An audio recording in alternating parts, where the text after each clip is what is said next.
Nakasisilaw na 300,000 piso ang ipinangakong sahod umano ng isang recruiter bilang tagapitas ng prutas sa Canada. Pero ang mga kumagat sa alok, dumulog ngayon sa PNP matapos maglahong parang bula ang recruiter, tangay ang kanilang ibinayad na pera. Tunghayan sa aking eksklusibong pagtutok.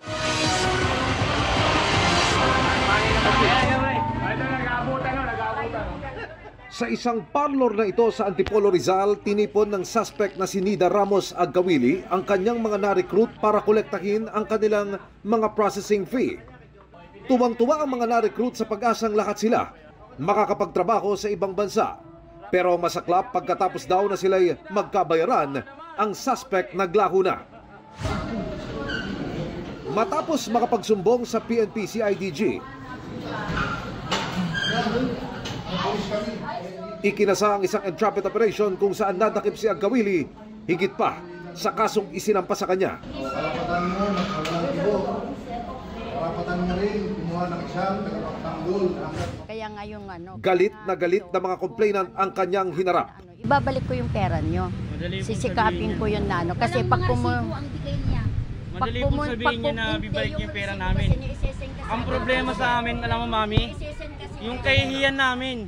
Ayon sa investigasyon, trabaho sa Canada bilang fruit picker o tagapitas ng prutas na sasakot ng 300,000 pesos kada buwan ang pangako ng suspect.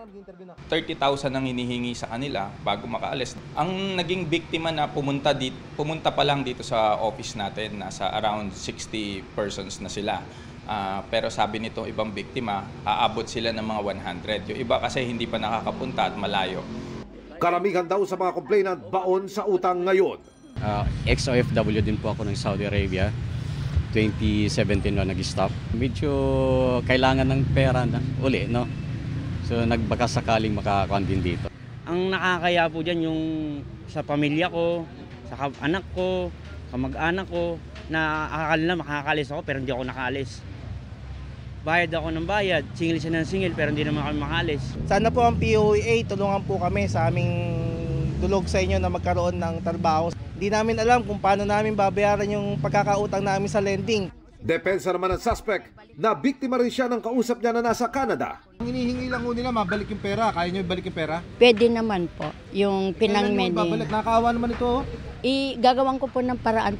Bukod sa pag-verify sa POEA kung lehitimo ang agency na ina-applyan nyo, paalala ng mga otoridad, huwag na huwag agad maniwala kung too good to be true ang alok sa inyo.